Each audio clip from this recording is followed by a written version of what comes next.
Curso de Sagrada Escritura, Historia de Israel y de Judá. Tema 11, los dos reinos. Buenos días, buenas tardes, buenas noches, según me estéis oyendo. Para mí son las 12 menos cuarto de mediodía.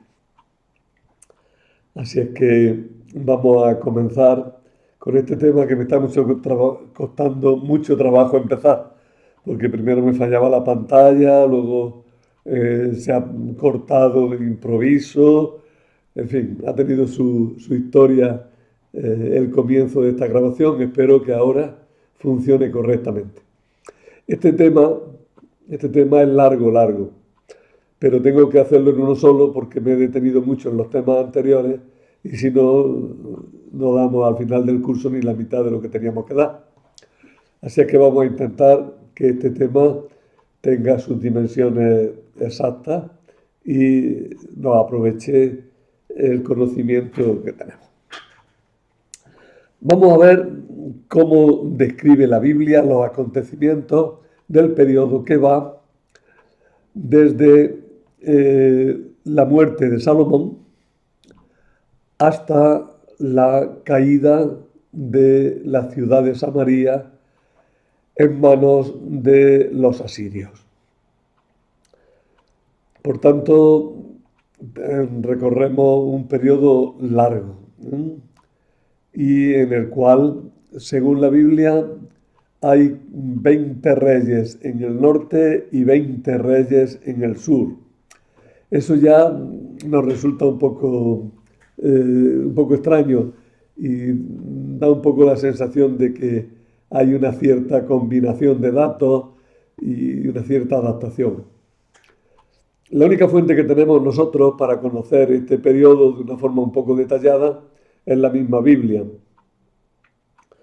Y sabéis que las fuentes bíblicas hay que utilizarlas con mucho cuidado, pues son textos que tienen intereses claramente teológicos y políticos de alguna manera que pueden favorecer la elección y el desarrollo de unos acontecimientos sobre otros.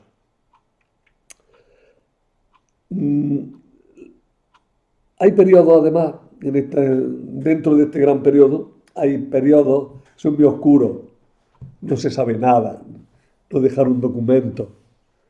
Y los mismos autores bíblicos se las vieron y se las desearon para reconstruir la historia de esos periodos. Tengo que decir que fueron muy hábiles, que no es que simplemente tuvieran conocimientos buenos, sino que tenían ideas claras de lo que querían y de cómo organizar los temas. Fueron muy diestros, pero claro, tropezaban con la carencia de materiales. La historia de los grandes imperios de esta época, la historia de Mesopotamia y de Egipto, por esta época es bien conocida, en general, claro, y las referencias a Tierra Santa son tan escasas que podríamos decir que son casi nulas. La arqueología nos ha proporcionado algunas estelas. Las más famosas son la estela de Mesha. Creía que estaba aquí.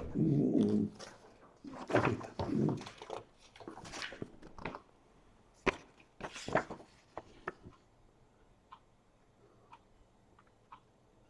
Ahora después hablamos un poquito de ella. La estela de Mesha. También la estela de Dan, que se refería más bien, o se utiliza más bien hablando de David, aunque se hizo mucho más tarde. También hemos visto algunos objetos, o hay algunos objetos como el que veíamos al principio aquí, como el obelisco negro de Nimrod.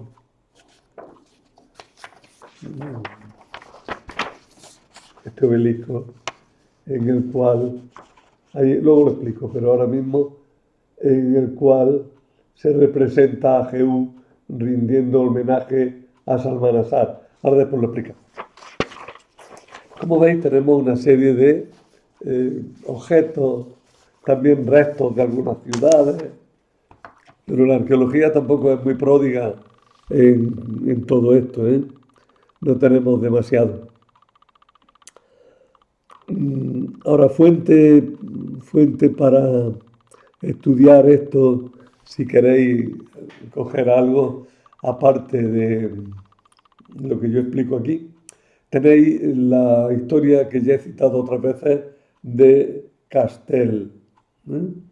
François Castel, publicada en Verbo Divino, está agotada, o sea, no está en catálogo. Sin embargo, creo que todavía es accesible más o menos por internet. Antes se podía incluso conseguir gratuitamente. No sé cómo está la situación actualmente. Pero es una obra realmente interesante que puede ayudar a conocer muy bien esta época. Luego, por las otras historias que he citado en otras ocasiones, por ejemplo, este trabajo corto de el padre Ska, que se llama Los secretos de la historia, me parece que es, secretos del mundo bíblico, ¿no? En fin, tenemos algunas obritas que ya cité al principio de los temas que pueden ayudar para profundizar. Si alguien quiere, pues puede pedir ayuda. En general, las informaciones que podéis encontrar en la Biblia para puntos concretos tienen muy diverso valor. Las hay desde muy buenas y muy actualizadas hasta muy malas y sin criterio ninguno. Por tanto, antes de fiaros fielmente de alguna de esas fuentes, pues tener un poco de cuidado y tener un punto de referencia que puede ser este mismo tema. Y empezamos ya con los reinos. Causas de la división de los dos reinos. Judá e Israel habían sido siempre dos pueblos distintos, aunque con conciencia de hermandad. Tenían conciencia de que eran hermanos, pero habían sido dos pueblos distintos. Tenían distinto pasado, distinto proceso de formación, distintas instituciones y vivían en dos regiones geográficamente bien distintas. La unión que logró David solo fue un intento frustrado de unir a todos los habitantes de la montaña de Palestina para formar un solo reino. Siempre existieron tensiones entre los dos pueblos.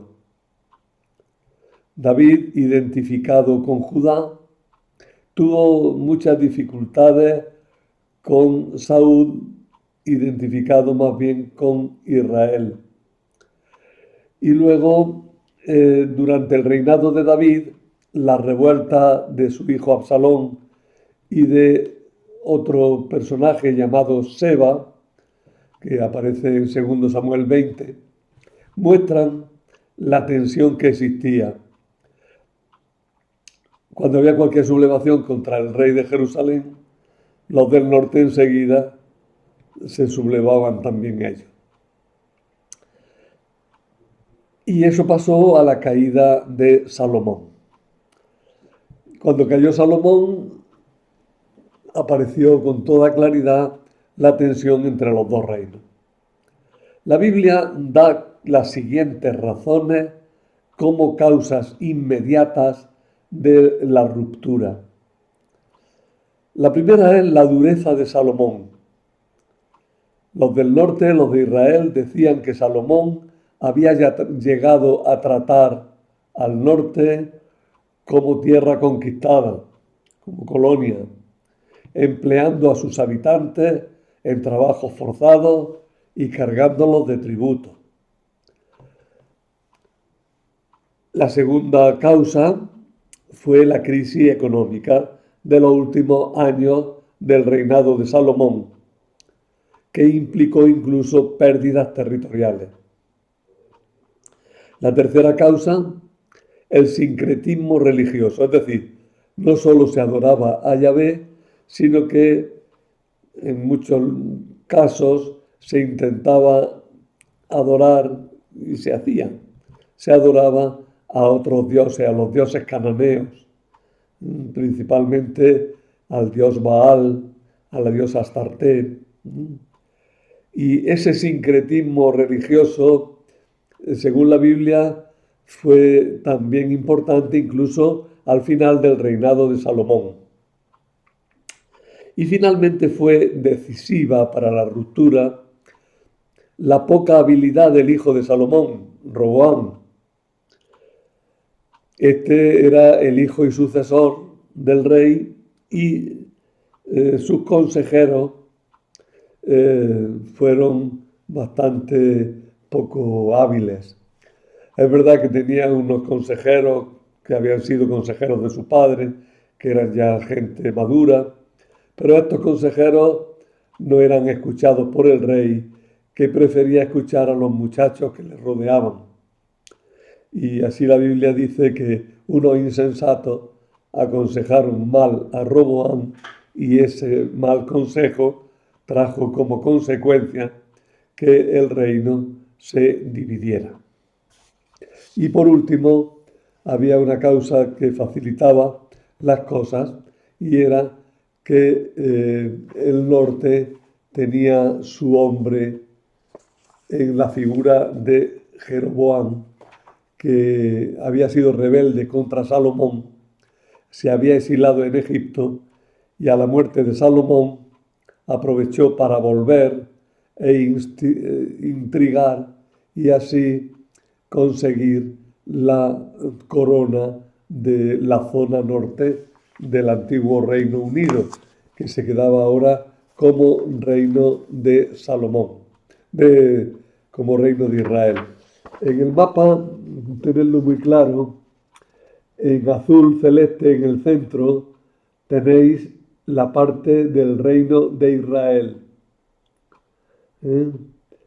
Y en la parte al sur, en color naranja, tenéis el reino de Judá. Estos dos reinos están rodeados por otros pueblos no judíos, pero que tuvieron importancia en su historia.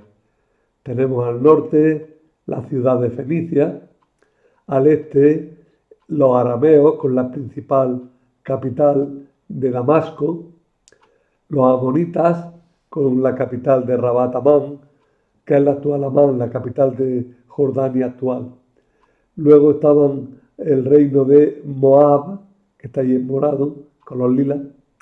Debajo, al sur, estaba el reino de Edom, donde destacaba Petra. Y en el oeste destacaban algunas tribus árabes y los estados filisteos, lo que se llamaba la Pentápolis filistea, que todavía en esta época tenía una cierta independencia, aunque parece ser que tenían también algún tipo de sumisión al reino de Judá, pero funcionaban independientemente. En el mapita este solo he indicado 3 de las 5 ciudades. Fijaros que corresponden esos estados filisteos con lo que actualmente es la zona de Gaza, que tan trágicamente está viviendo la guerra en estos días.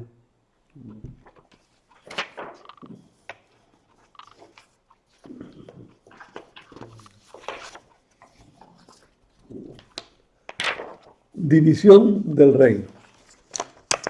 ¿Qué pasó? Vamos a ver. Cuenta en Primero Reyes 11 que cuando murió Salomón el año 931 a.C., su hijo Roboam fue aceptado sin dificultades en Judá como rey. Pero en Israel la situación fue diferente. Los israelitas no aceptaron la soberanía de Roboam sin condiciones. Roboam tuvo que ir a Siquén a tratar con los ancianos del norte. Estos exigieron a Roboam que aligerara las cargas que soportaba Israel. Roboam en un primer momento no supo cómo actuar. Algunos de sus consejeros, ya lo he dicho antes, lo animaron a ceder, pero finalmente venció la facción de los insensatos que propugnaban una postura dura y Roboam optó por el autoritarismo, que es descrito con mucha viveza en el libro de los Reyes. Un yugo pesado cargó mi padre, pero yo haré vuestro yugo más pesado. Vuestro padre os azotaba con látigos, pero yo os azotaré con escorpiones. Los escorpiones son látigos que tienen pinchos y cosas así.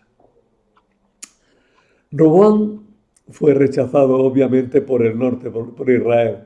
Pues si te pones así de creído, pues ahí te quedas, ¿no? Y tuvo que huir incluso, cuando los del norte, amotinados, llegaron a linchar a un oficial llamado Adorán, que era el jefe del ejército de Roboam.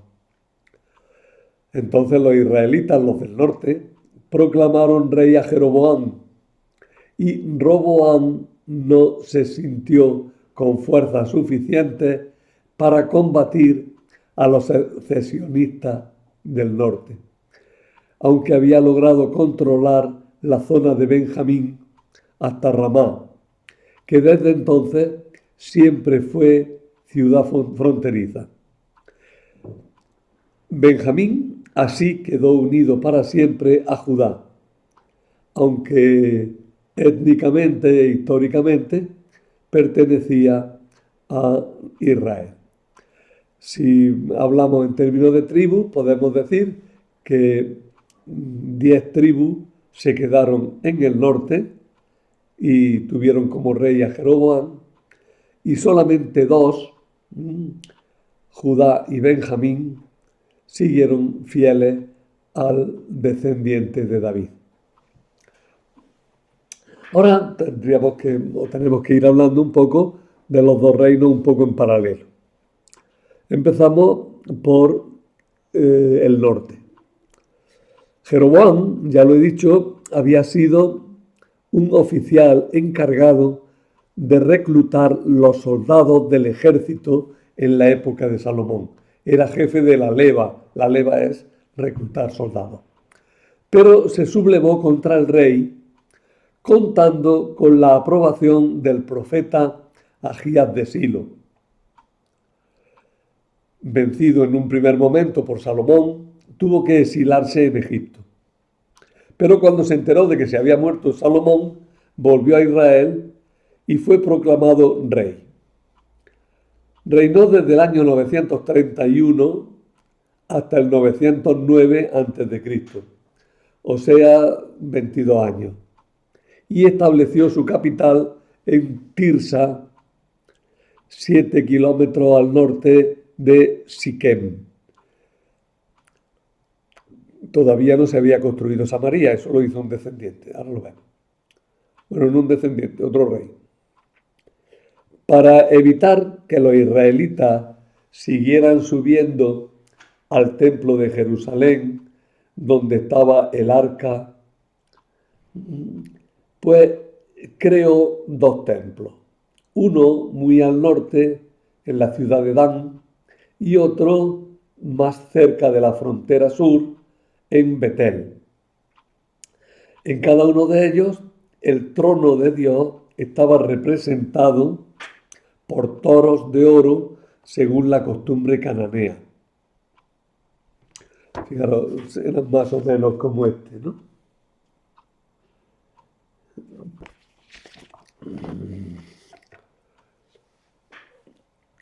Al principio los profetas no tuvieron demasiado inconveniente, ¿no? Les pareció bastante normal.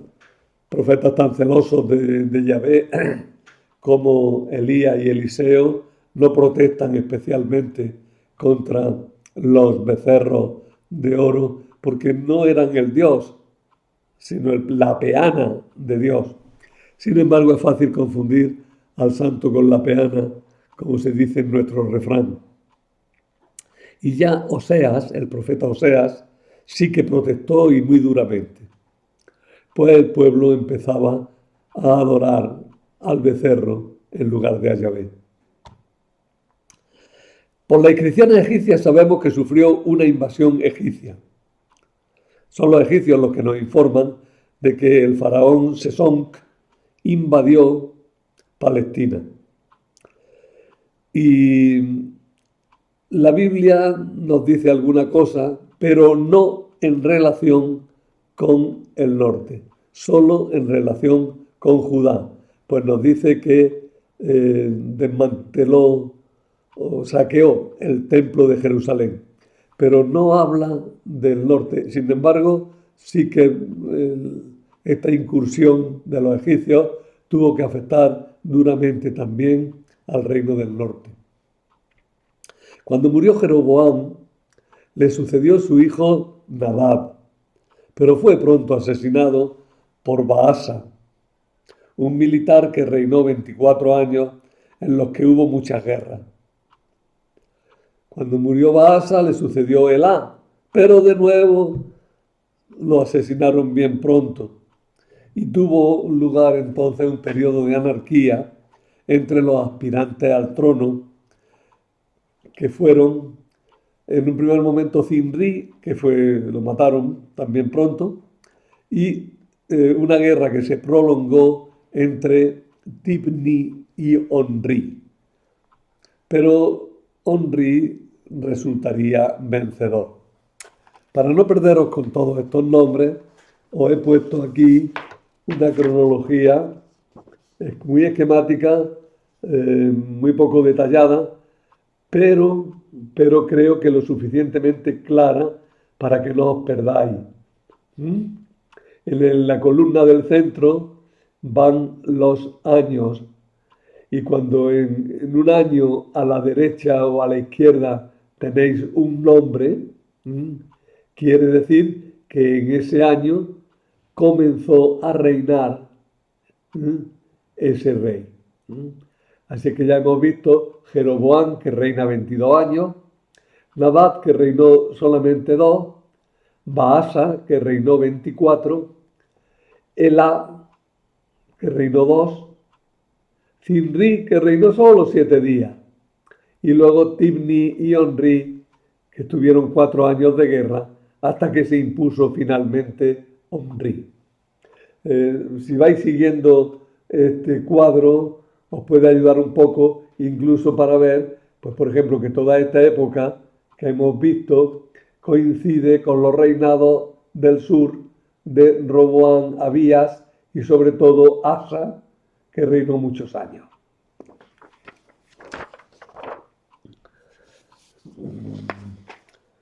En Judá, el reinado de Roboam se vio marcado por la pérdida del territorio de Israel y por la invasión egipcia dirigida por el faraón Sesonc. Tuvo que pagar un fuerte tributo y se perdieron los archivos de Jerusalén con los anales de David y Salomón. Por eso la reconstrucción del reinado de David y de Salomón tuvo que hacerse sobre tradiciones, como ya veíamos en su momento. Tras esto, Roboam construyó fortificaciones para evitar nuevas invasiones de los egipcios. La situación religiosa se deterioró en tiempos de su hijo Abías, pero Asa y Josafat protagonizaron una reacción religiosa yavista, es decir, en favor del culto a Yahvé. Asa reinó muchos años y fue querido por su pueblo, pero tuvo un problema, se puso enfermo al final de su reinado. Mientras tanto, en el norte, enseguida en el norte teníamos que enganchar con el rey Omri. Tras un periodo de anarquía en el que Zimri mató a Elá y a su vez a los 7 días fue asesinado por Tibni, y después de una guerra de 4 años, se impuso en el trono de Israel Omri, del que la Biblia habla muy poco, pero fue un rey importante, que fundó la ciudad de Samaria. Omri fundó la ciudad de Samaria. Recordar esto. Samaria fue fundada por Onri, que la hizo su capital. Y Onri mantuvo luego buenas relaciones con sus vecinos. La buena situación económica que consiguió se vio empañada por la injusticia social que tuvieron que denunciar los profetas. De su hijo Acab, perdona, mirad, hay dos reyes que se parecen mucho el nombre, Acab en el norte y Ahaz en el sur. El que tiene la B, Boreal, es el del norte. El que tiene la Z, que es del sur, es Acaz. Acab en el norte, Acaz en el sur. Procurar no confundirlo. Pues bien, el hijo de Onri, que se llamaba Ahab, mirad, en la transcripción de los nombres que tienen KH, o sea, que tienen el sonido G, es muy difícil, porque cada uno lo hace como quiere. Fundamentalmente el sonido es A, K, H, A, B. Por tanto, Ahab. A veces en vez de K ponen C y la gente tiende a leer Achab. Pero no tenés cuidado, ¿no? Algunos cortan por los llanos y ponen una J, pero eso es un problema a la hora de luego leer. El rey Ahab es mejor escribirlo con KH. Es la forma de no equivocarse mucho. Bueno, aquí lo he escrito yo con CA, pero bueno, casi me desdigo. Lo dejo ahí porque sí lo tengo los apuntes. Pero lo ideal es escribirlo con CH, con KH. De Acab sí habla mucho la Biblia porque estuvo casado con la fenicia Jezabel, que quería imponer el culto a Baal y chocó frontalmente con el profeta Eliseo. Sus sucesores, Ococías y Jorán, continuaron los conflictos religiosos hasta que Jehú, otro militar, apoyado por el profeta Eliseo, se sublevó y mató a Jorán. Como veis en estos primeros tiempos, fue siempre una enfermedad del norte. Los militares tenían mucho poder y con frecuencia pues, se sublevaban contra el rey y dando un golpe de estado. Fue una enfermedad del reino del norte. Casi todos los reyes del norte, o por lo menos muchos, murieron asesinados. Muchos de ellos murieron asesinados. Nadab, Elá, Zimri, Jorán, Zacarías, Seyum, Pekahías, Pekaj. Todos esos murieron asesinados en el norte. Josafat en Judá. Hemos visto, vamos en paralelo, primero uno, después otro. Jeroboam, o sea, a la muerte del rey Asa, empezó a reinar Josafat en el reino de Judá. Josafat fue uno de los grandes reyes de Jerusalén. Y en el libro de las Crónicas se celebra su piedad. Sin embargo, hizo alianza con el rey de Israel y casó a su hijo con Atalía, hija de la reina Jezabel. El hijo de ambos, Ococías, estaba en Samaria cuando se sublevó Jehú y también fue asesinado. Atalía entonces, la madre, la parienta, digo la parienta porque no se sabe claro si es hija o hermana de Jezabel, se dio prisa en asesinar a todos los familiares de la familia de David y se apoderó del trono. En el año 841 a.C., el general Jehú se sublevó contra el rey de Israel, apoyado por los profetas Elías y Eliseo, y apoyado en la terrible purga que llevó a cabo para acabar con los que adoraban a los Baales. Mató incluso al rey de Judá, Ococías, ya lo he dicho, que fue sucedido en Jerusalén por la reina Atalía. De la matanza que hizo Atalía para eliminar a la familia de David, solo se salvó el pequeño Joás, escondido por una tía suya llamada Joseba, con la complicidad del sumo sacerdote Jehoiadá. El reinado de Atalía debió resultar odioso para los judíos, pues la reina era extranjera y además de la familia del rey Onrí, del rey del norte. Pero poco a poco se fue fragando una conspiración dirigida por el sumo sacerdote y por tanto religiosamente partidaria del culto a Yahvé, que terminó con la muerte violenta de Atalía y la coronación de Joás, que todavía era menor de edad y que tuvo que quedar bajo la tutela del sumo sacerdote como regente.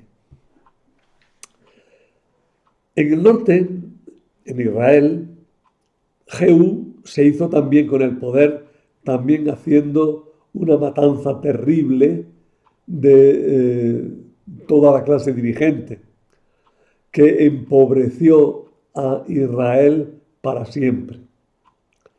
Jehú, al asesinar a los que adoraban a los Baales, dejó sin cuadros dirigentes a Israel y debilitó tanto al país que no logró recuperarse y entró en una decadencia que duró más de un siglo, hasta la caída del reino en manos de los asirios. Sus sucesores, Joacaz y Joás, reinaron en un territorio muy pequeño. Os vuelvo a decir que si no miráis la lista de reyes que tenéis ahí en los papeles, os perdéis rápidamente, porque sé que es una aluvión de nombres el que os está cayendo encima. Si os sirve un poco, pues ir manteniendo los principales, los que sirvan un poco de eje para situaros, como piedras de apoyo, ¿no? Para situaros, pero de verdad tener muy a la vista la cronología que os he incluido en los apuntes. Ya os digo que los hijos de Jehú, el hijo y el nieto, Joacaz y Joás, reinaron en un territorio muy pequeño. Pero luego ya Jeroboam II trajo un periodo de prosperidad que fue efímera, fue corta y empañada por la inconsciencia de la catástrofe que venía y de la injusticia social que reinaba por doquier. Por tanto, Jeroboam II en el norte fue un rey importante, porque consiguió una recuperación bastante notable, pero la injusticia social y la inconsciencia de la situación en la que estaban fueron causa de que hubiera una debilidad muy grande en el reino.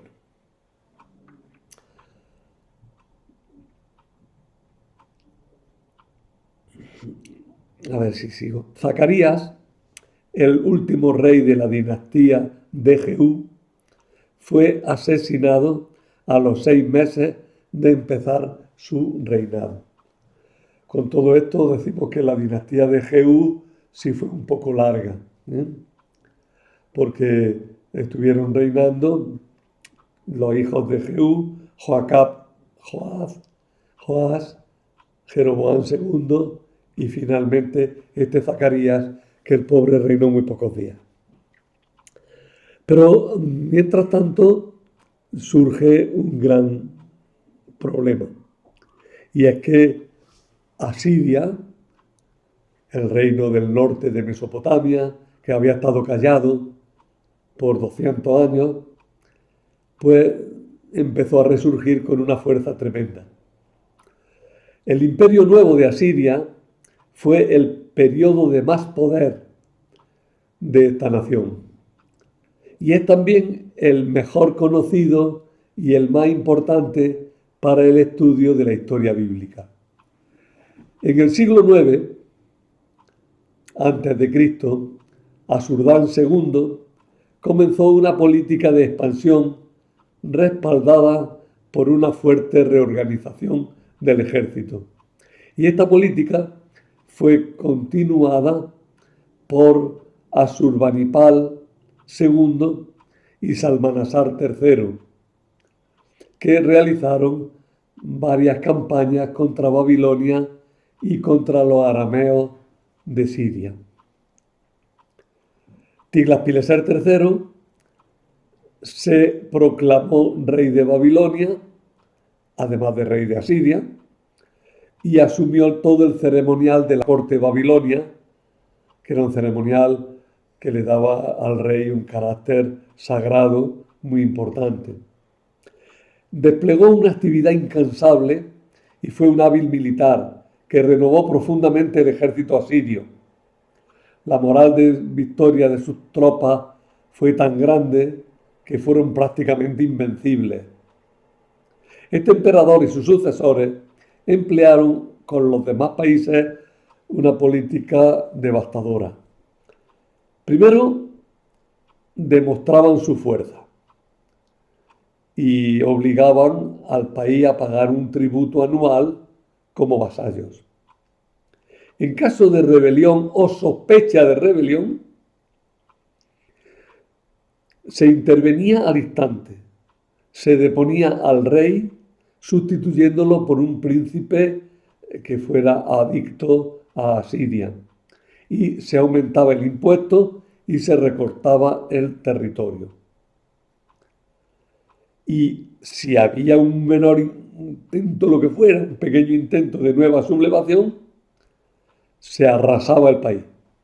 Se deportaba a los ciudadanos sustituyéndolos con otros extranjeros y así se quebrantaba toda cohesión nacional.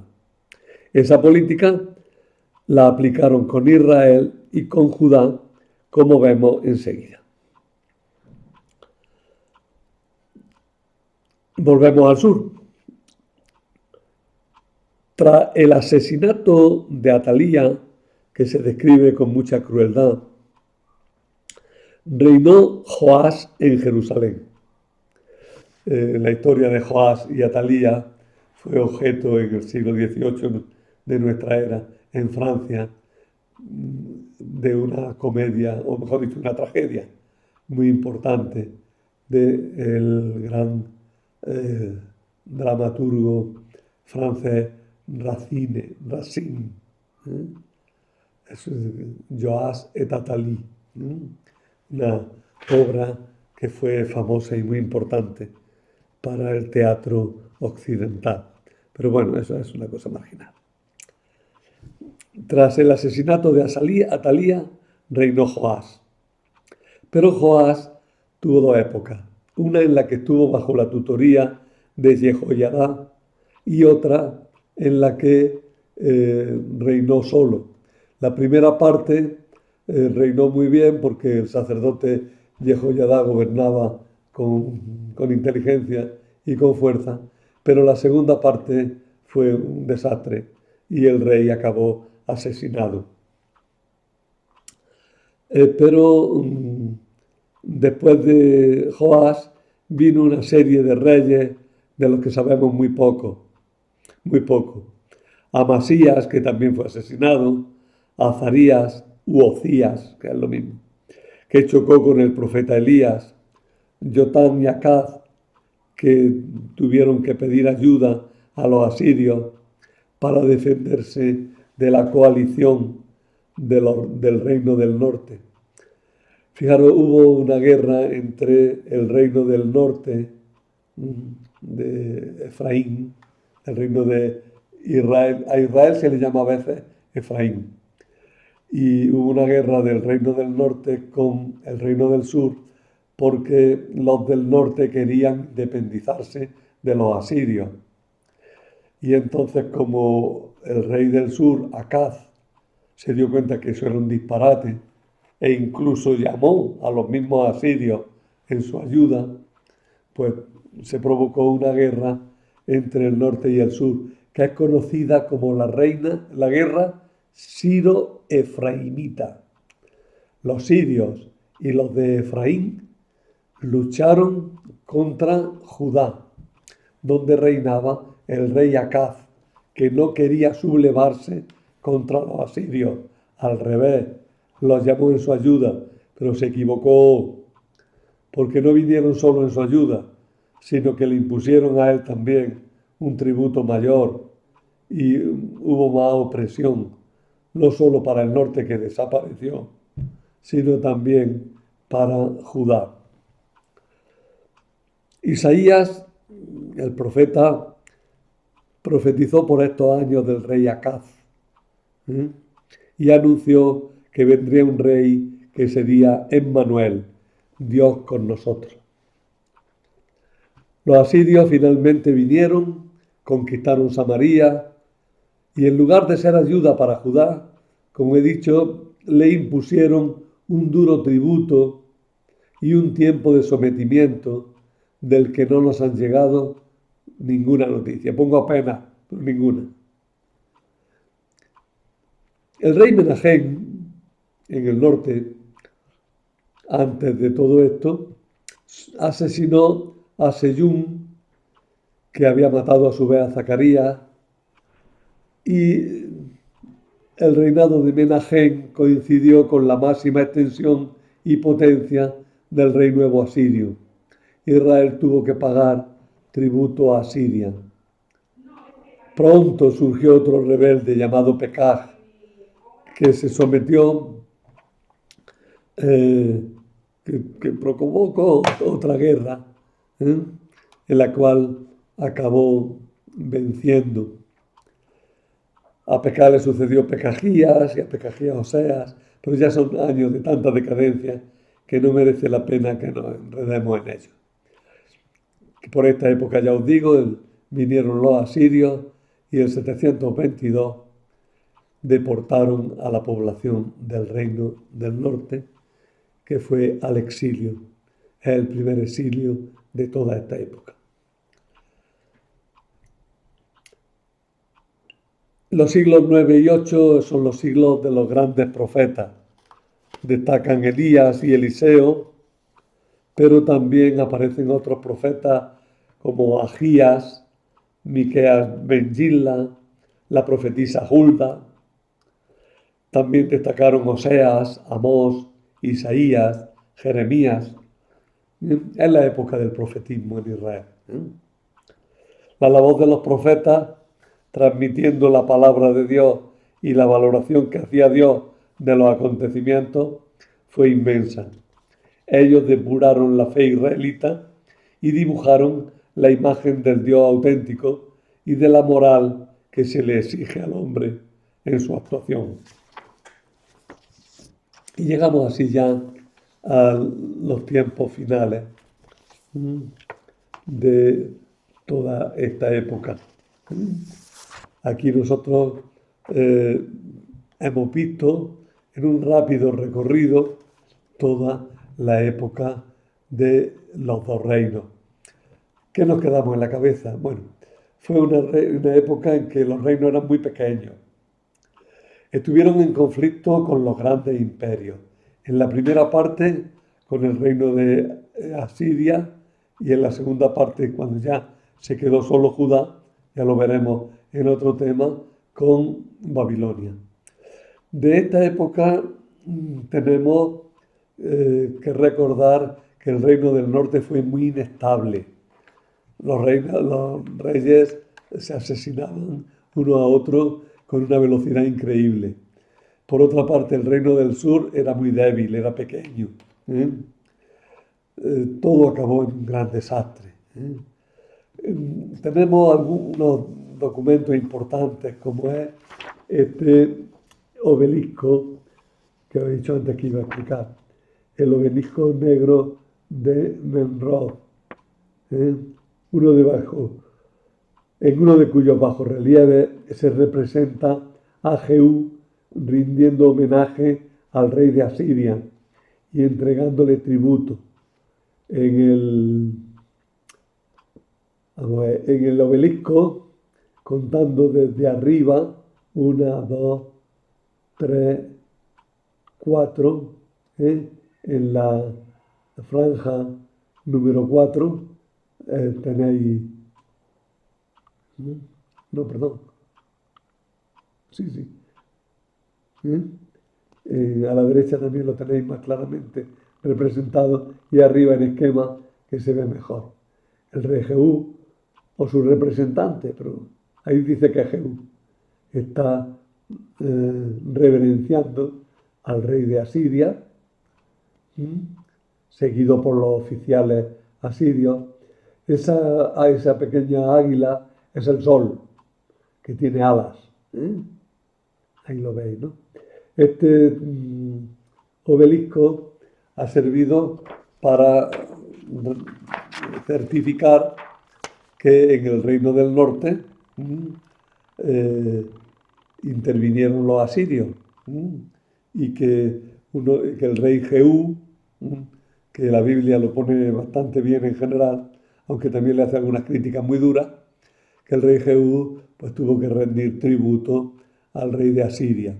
Ya os digo que el personaje que hay grabado puede ser que no sea el mismo rey, sino su representante. De hecho, la Biblia no dice en ningún lugar que Jehú se desplazara hasta Asiria. Y otra cuestión que quería que conocierais un poquillo es el problema de la cronología de los reyes de Israel y de Judá. Si vosotros veis lo que yo he puesto ahí, os parece que es muy claro, pero claro, es muy claro porque Pawlowski hizo un esfuerzo tremendo para reorganizar todos esos años. Mirad, en los libros de los reyes, que son Samuel y Reyes, y en los libros de las crónicas, hay muy numerosas dataciones. Se ponen muchas fechas, bastante minuciosas, pero cuando se intenta ponerlas de acuerdo, no hay manera. Son un lío tan grande que San Jerónimo, el que quiso estudiarla, desesperó y dijo, esto es propio de gente aburrida y no de gente estudiosa. Y lo dejó. Yo no tengo tiempo para perderme en tantos números. Si lo pone ahí, por algo será. Y así lo dejó. Muchos autores han emprendido la tarea de poner orden en los números bíblicos. Yo al poner esta tabla sigo directamente, resumiéndolo, a Pawlowski, cuya obra fue publicada por Vogt, en contra del mismo Pawlowski, hay una peleilla. Pero bueno, gracias a Vogt se conservó publicada esta cronología de Pawlowski, que él la distribuía en sus clases también. Yo me he apoyado en los papeles que distribuía el mismo Pawlowski, no en el artículo de Vogt. Pero esta cronología tiene la ventaja de que respeta al máximo, pero un máximo minucioso, los datos bíblicos y da explicaciones bastante convincentes de las soluciones que él adopta para conjuntar toda esa masa de números.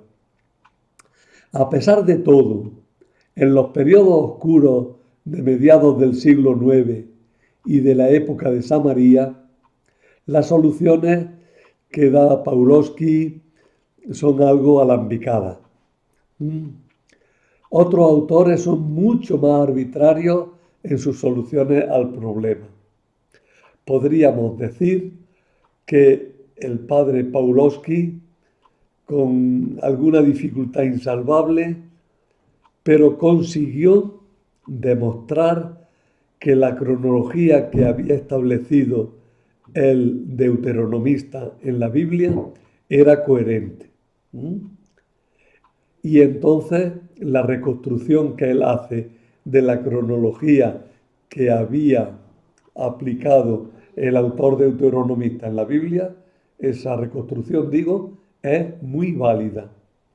De hecho, ya os digo, otras reconstrucciones no tienen tanta calidad como esta y son algo más arbitrarias. Si os fijáis en la que viene en la Biblia de Jerusalén, que los años no coinciden con esto exactamente, incluso hay periodos en que hay unas diferencias notables, veréis que es menos clara y explica menos las cosas, ¿eh? La cronología que seguimos aquí en esta lista que os he puesto, ¿eh? Esta cronología, esta lista de años, está basada en el trabajo del padre Pawlowski, ¿eh? Que fue un gran historiador y que se preocupó muchísimo por todas las cronologías. También estudió muy detenidamente Pawlowski, aunque no sea de aquí, pero también estudió muy detenidamente la cronología de la época del rey Herodes, luego años más tarde. Fue, a mi juicio, de verdad, él creía que había descubierto la cronología auténtica, la real, pero en realidad Pawlowski lo que descubrió fue la cronología que había reconstruido el autor deuteronomista al escribir los libros de la Biblia. Y por eso digo que es una cronología muy, muy útil, ¿eh? Bien, y con esto pues ya podemos acabar nuestro tema y si queréis quizás os dé más claridad la lectura del texto tal cual está en los apuntes. He intentado aclararlo lo más posible, pero nunca es totalmente fácil. Nada más.